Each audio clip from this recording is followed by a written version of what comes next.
குரு பிரம்மா குரு விஷ்ணு குரு தேவோ மகேஸ்வரா குரு சாஷாத் பரபிரம்மா தஸ்மை ஸ்ரீ குருவே நமக. ஆஸ்ட்ரோ டிவி ஆதி நேயர்களுக்கு வணக்கம். உங்கள் ஜோதிடர் முருகேசன் பேசுகிறேன்.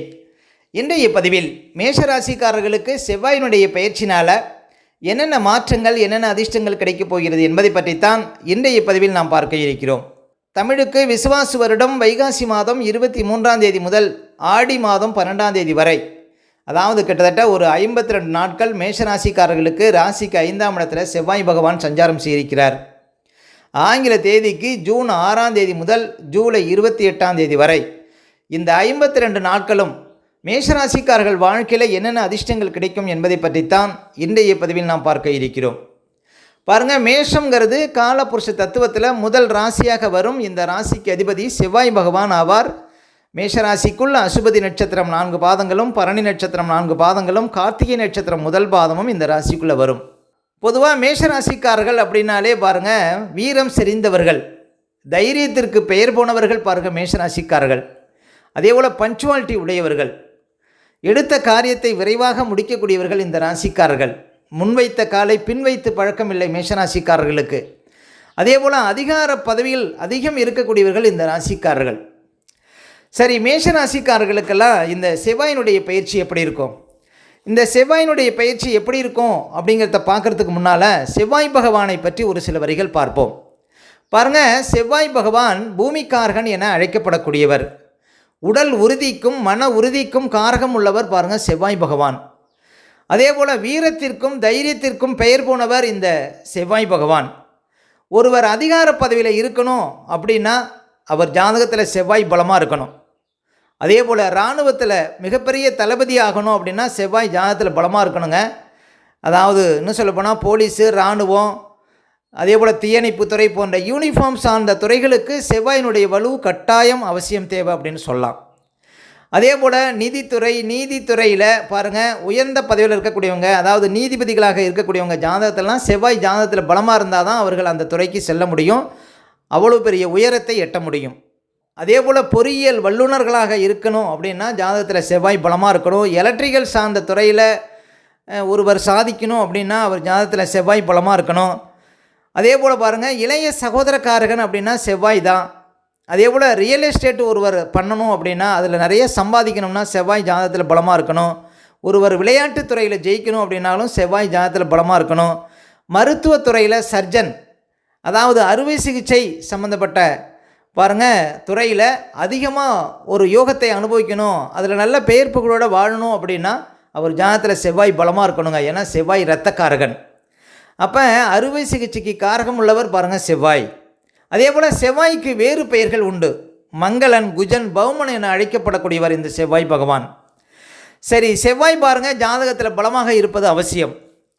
அதே போல் பாருங்கள், மேஷராசிக்காரர்களுக்கெல்லாம் கிட்டத்தட்ட 6-7 மாதமாக செவ்வாய் பகவான் பாருங்கள் ராசிக்கு 4ஆம் இடத்துல ரொம்பவே வீக்காக இருந்தார், அதாவது நீச்சமாக இருந்தார். அதாவது இன்னும் சொல்ல போனால் 2024 நவம்பர் மாதத்துலேருந்தே செவ்வாய் ரொம்ப பலவீனமாக இருக்கிறாருங்க. பாருங்கள், மேஷராசிக்காரர்களுக்கு அதிபதியாக உள்ள செவ்வாய். அப்போ பாருங்கள், கிட்டத்தட்ட ஒரு 6-7 மாதமாகவே மேஷராசிக்காரர்களுக்கு உடல் ரீதியாகவும் மன ரீதியாகவும் நிறைய பிரச்சனை இருக்குங்க. இந்த ஜூன் 6ஆம் தேதி வரையும் பாருங்கள் மேஷராசிக்காரர்களுக்கு உடல் ரீதியாகவும் மன ரீதியாகவும் நிறைய பிரச்சனைகள் இருக்கும் அப்படின்னு சொல்லலாம். இந்த ஜூன் 6ஆம் தேதிக்கு பிறகு பாருங்கள் உங்களை பிடித்த கஷ்டங்கள் மாறும். இந்த இழுபறியாக இருந்த காரியங்கள்லாம் நடக்கும் மேஷராசிக்காரர்களுக்கு. ஏன் அப்படின்னா ஜூன் 6ஆம் தேதி பாருங்கள் ராசிக்கு அதிபதி கோணமேறி 5ஆம் இடத்துல வலுவாக அமர்றார். அப்போ ஜூன் 6ஆம் தேதியிலேருந்து கிட்டத்தட்ட 6-7 மாதமாக இருந்த பிரச்சனைகளுக்கு தீர்வு கிடைக்குங்க மேஷராசிக்காரர்களுக்கு. அப்போ கிட்டத்தட்ட ஒரு 6-7 மாதமாகவே பாருங்கள் மேஷராசிக்காரர்களுக்கு உத்தியோகத்தில் பிரச்சனை, உத்தியோகத்தில் தேவையற்ற இடமாற்றங்கள், உத்தியோகத்தில் மேலதிகாரிகள் தொல்லை, வேலை பளு, அலைச்சல், ஒரு சிலர் உத்தியோகத்தை இழக்கக்கூடிய சூழ்நிலை இதெல்லாம் இருந்திருக்குங்க மேஷராசிக்காரர்களுக்கு. 2024 நவம்பர்லேருந்தே பாருங்கள் மேஷராசிக்காரர்களுக்கு உங்கள் ராசிக்கு அதிபதி வீக்காக தான் இருக்கிறார், ரொம்ப பலவீனமாக இருக்கிறார் அப்படின்னு சொல்லலாம். அதே போல் சொந்த தொழிலில் பிரகாசிக்க முடியாத ஒரு நிலை பாருங்கள், சரக்குகள்லாம் தேங்கி கிடக்கக்கூடிய சூழ்நிலை இருந்திருக்கும் மேஷராசிக்காரர்களுக்கு இருக்குங்க தற்போது.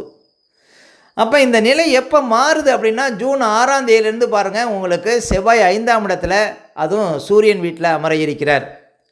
அப்போ ஜூன் 6ஆம் தேதியிலேருந்து மேஷராசிக்காரர்களுக்கு கிட்டத்தட்ட 6-7 மாதமாக இருந்த பிரச்சனைகளுக்கு தீர்வு கிடைக்கும் அப்படின்னு சொல்லலாம். அதே போல் மேஷராசிக்காரர்களுக்கெல்லாம் தற்போது சிரசு சனி காலம். உங்களுடைய தலையிலேயே சனி பகவான் அமர்ந்திருக்கிறார். அப்போ எல்லா விஷயத்துலேயும் கொஞ்சம் உஷாராக இருக்க வேண்டிய காலம் அப்படின்னு சொல்லலாம் மேஷராசிக்காரர்களுக்கு. பாருங்கள், சனி பகவானால் பெரிய தொல்லைகள்லாம் எதுவும் இருக்காது. உங்களுக்கு இன்னும் 2 வருடத்திற்கு பிறகு ராசிக்குள்ளே சனி வரக்கூடிய காலகட்டத்தில் தான் ஒரு சில சிரமங்கள் இருக்கும். அதுவும் 2ஆம் சுற்று சனி வரக்கூடியவங்களுக்கெல்லாம் பாருங்கள், வாழ்க்கையில் அடுத்த கட்ட நிலைக்கு செல்லக்கூடிய வாய்ப்புகளை கட்டாயம் கொடுப்பார் சனி பகவான். ஏன்னா சனி பகவான் உழைப்புக்கு காரகம் உள்ள கிரகம். மேஷராசிக்காரர்களுக்கு அவர் லாபாதிபதி. இப்போ அவர் 12ல் மறைஞ்சிருக்கிறதும் உங்களுக்கு நல்லது தாங்க. அதே போல் குரு பகவானும் பாருங்கள் உங்களுக்கு சாதகமாக இருக்கிறார். எப்படி சாதகமாக இருக்கிறார் அப்படின்னா, அவர் பாக்கியஸ்தானத்தை பார்த்துட்டே இருக்கிறார். அப்போ பணப்புழக்கம் அதிகரிக்கும் மேஷராசிக்காரர்களுக்கு. வெளிநாடு சார்ந்த விஷயத்தில் பாருங்கள் முன்னேற்றம் இருக்கும். அந்நிய இனத்தவர்களால் ஆதாயம் கிடைக்கும். இப்போ மேஷராசிக்காரர்கள் இதுக்கு முன்னால் வெளிநாடு போனவங்க இனிமேல் வெளிநாட்டில் இருப்பதாங்க நல்லது. அதுவும் இப்போ சனி 12ஆம் இடத்துல இருப்பதனால வெளிநாடு, வெளியூர், வெளி மாநிலம் போய் நீங்கள் பிழைக்கக்கூடிய வாய்ப்புகளை கட்டாயம் சனி பகவான் கொடுப்பார். ஏன்னா வெளிநாட்டை சொல்லக்கூடிய ஸ்தானம் அப்படின்னா 12ஆம் இடம் தாங்க. அந்த இடத்துல பாருங்கள் அந்நிய கிரகமான வெளிநாட்டு கிரகமான சனி பகவான் அமர்ந்திருக்கிறார். அப்போ மேஷராசிக்காரர்கள் நிறைய பேர் பாருங்கள் சொந்த ஊரை விட்டு தூரத்தில் போய் பிழைப்பது தான் நல்லது. ஒரு முகம் தெரியாத இடத்துல, ஒரு மொழி தெரியாத இடத்துல நீங்கள் போய் பிழைப்பது தான் உங்களுக்கு அதிர்ஷ்டத்தை கொடுக்கும் அப்படின்னு சொல்லாங்க மேஷராசிக்காரர்களுக்கு சனி 12ஆம் இடத்துல சஞ்சாரம் செய்வது. அப்போ மேஷராசிக்காரர்களுக்கு பாருங்கள் இந்த செவ்வாய் ராசிக்கு 5ஆம் இடத்துல அமரப்போவது நல்ல மாற்றம். அப்போ ஜூன் 6ஆம் தேதியிலேருந்து பாருங்கள் நீங்கள் எதிர்பார்த்த விஷயங்கள் எல்லாமே நடக்கும். மேஷராசிக்காரர்களுக்கு ஜூன் 6ஆம் தேதியிலேருந்து உடல் ரீதியாக மன ரீதியாக இருந்த பிரச்சனைகளுக்கு தீர்வு கிடைக்குங்க. ஆரோக்கியத்தில் நல்ல ஒரு மேம்பாடு இருக்கும் உங்களுக்கு ஜூன் 6ஆம் தேதியிலேருந்து.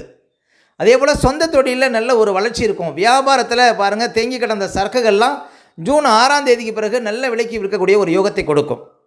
அதே போல் உத்தியோக ரீதியாக இருந்த பிரச்சனைகளுக்கெல்லாம் தீர்வு கிடைக்குங்க ஜூன் 6ஆம் தேதிக்கு பிறகு மேஷராசிக்காரர்களுக்கு. அதே போல் கணவன் மனைக்குள்ளே ஏதாவது பிரச்சனை இருக்குது அப்படின்னா கூட அந்த பிரச்சனைகளுக்கு தீர்வு கிடைக்கும். ஜூன் 6ஆம் தேதியிலேருந்து எதிர்பார்த்த விஷயங்கள் நடக்கும். உங்கள் ராசிக்கு அதிபதி கோணமேரி 5ஆம் இடத்துல ஜூன் 6ஆம் தேதியிலேருந்து கிட்டத்தட்ட ஒரு 52 நாள் இருப்பாருங்க. ஒரு சுதந்திரமாக இருக்கிற மாதிரி ஒரு ஃபீலிங் உங்களுக்கு வருங்க உங்கள் ராசிக்கு அதிபதி கோணமேரி 5ஆம் இடத்துல இருப்பது. அதே போல் பாருங்கள், உங்களுக்கு நீங்கள் எடுக்கக்கூடிய முடிவுகள் சரியாக இருக்கும். உங்களுடைய திட்டங்கள் பலிதமாகும். அதே போல் உங்களுடைய ஆசைகள் பூர்த்தியாகும். திடீர் அதிர்ஷ்டங்கள் தேடி வரும். ஏன் திடீர் அதிர்ஷ்டங்கள் வரும் அப்படின்னா, உங்கள் ராசிக்கு அதிபதிக்கு லாபஸ்தானத்தில் குரு சஞ்சாரம் செய்கிறார். உங்கள் ராசிக்கு அதிபதி செவ்வாய் சிம்மத்தில் ஜூன் 6ஆம் தேதியிலேருந்து அமர இருக்கிறார். அந்த செவ்வாய்க்கு லாபஸ்தானத்தில் குரு சஞ்சாரம் செய்கிறாருங்க. அப்போ உங்கள் அக்கௌண்ட்டில் பண இருப்பு அதிகமாகும். ஜூன் 6ஆம் தேதிக்கு பிறகு பாருங்கள் கிட்டத்தட்ட 52 நாட்களுக்கு உங்களுக்கு அதிர்ஷ்டமான நாட்கள் அப்படின்னு சொல்லலாம். வாழ்க்கையில் உங்களை அதிர்ஷ்டம் தேடி வரும் அப்படின்னு சொல்லலாம். ஆனால் பாருங்கள், ஜூலை 20ஆம் தேதியிலிருந்து ஜூலை 23ஆம் தேதி வரையும் இந்த 4 நாட்களும் மேஷராசிக்காரர்கள் ரொம்ப விழிப்பாக இருக்கணும். ஏன் இந்த 4 நாட்களும் விழிப்பாக இருக்கணும்? அதாவது ஜூலை 20ஆம் தேதியிலிருந்து ஜூலை 23ஆம் தேதி வரையும் இந்த 4 நாட்களும் செவ்வாயும் கேதுவும் ஒரே சாரத்தில் பாருங்கள் பயணம் செய்வாங்க. அப்போ இந்த 4 நாட்களும் பாருங்கள் கொஞ்சம் விழிப்பாக இருக்கணுங்க மேஷராசிக்காரர்கள். எந்தெந்த விஷயத்தில் விழிப்பாக இருக்கணும் அப்படின்னு பார்த்தீங்கன்னா, இந்த காலகட்டத்தில் பாருங்கள் ஏதாவது வாழ்க்கையில் தடைகள் வரும். இந்த காலகட்டத்தில் புது முயற்சிகளை தவிர்க்கணும். அதாவது ஜூலை 20ஆம் தேதியிலேருந்து ஜூலை 23ஆம் தேதி வரையும் இந்த 4 நாட்களும் பாருங்கள் புதிய முயற்சிகளை தவிர்க்கணும். அதே போல் ஏதாவது திடீர் வழக்குகள் வருவதற்கு வாய்ப்பு இருக்குது. அதே போல் பாருங்கள், ஏதாவது ஒரு பாத்ரூமில் ஏதாவது இன்னும் சொல்ல போனால் ஒரு எங்கேயாவது போகும்போது கீழே வழுக்கி விழுந்து கை காலில் ஏதாவது மூட்டு நழுவதற்கு வாய்ப்பு இருக்குது இந்த காலகட்டத்தில். அதே போல் வண்டி வாகனத்தில் செல்லும்போது கவனமாக போகணும். ஒரு மெஷினில் வேலை பார்க்குறவங்களுக்கு உடல் உறுப்புகளில் ஏதாவது ஒரு சில உறுப்புகள் கட்டாகிறதுக்கு வாய்ப்பு இருக்குது. ஒரு கை விரல், கால் விரல் இதெல்லாம் பாருங்கள் கட்டாகிறதுக்கு வாய்ப்பு இருக்குது ஜூலை 20ஆம் தேதியிலேருந்து ஜூலை 23ஆம் தேதி வரையும்.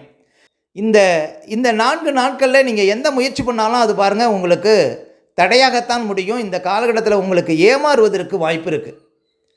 இந்த காலகட்டத்தில் திடீர் ஏதாவது விபத்துகள் வருவதற்கு வாய்ப்பு இருக்குது. ரொம்ப விழிப்பாக இருக்கணுங்க. இந்த காலகட்டத்தில் ஆஞ்சநேயர் வழிபாடு, அதே போல் விநாயகர் வழிபாடு, உக்கர தெய்வங்களுடைய வழிபாடு உங்களுக்கு பாருங்கள் அதிர்ஷ்டத்தை கொடுக்கும். அதாவது அந்த கஷ்டத்திலிருந்து நீங்கள் வெளிவரக்கூடிய யோகத்தை கொடுக்கும். அப்போ மேஷராசிக்காரர்கள் ஜூலை 20ஆம் தேதியிலேருந்து ஜூலை 23ஆம் தேதி வரையும் உள்ள காலகட்டங்களில் ரொம்ப விழிப்பாக இருக்கணும். இந்த 4 நாட்களில் உங்களுக்கு ஏதாவது பண முடக்கம், பண தேக்கம், அதே போல் ஏமாறக்கூடிய சூழ்நிலை, உடல் ரீதியாக பிரச்சனை, மன அழுத்தம், இதுமாரி நிறைய பிரச்சனைகள், திடீர் வழக்குகள் இது போன்ற ஏதாவது பிரச்சனைகள் உங்களை தேடி வருவதற்கு வாய்ப்பு இருக்குது. இந்த காலகட்டத்தில் இந்த 4 நாட்களும் விழிப்பாக இருப்பது மேஷராசிக்காரர்களுக்கு சிறப்பு. ஓகே, இந்த வீடியோ பிடிச்சிருந்தா ஒரு லைக் கொடுங்க. உங்கள் கருத்துக்களையும் கேள்வி கமெண்ட்ஸில் பதிவிடுங்க. இன்னும் நம்ம பல வீடியோ கொடுக்க இருக்கிறோம். நம்ம சேனலை சப்ஸ்கிரைப் பண்ணுங்கள். பக்கத்தில் வர பெல் சிம்பலையும் கிளிக் பண்ணுங்கள். நன்றி, வணக்கம்.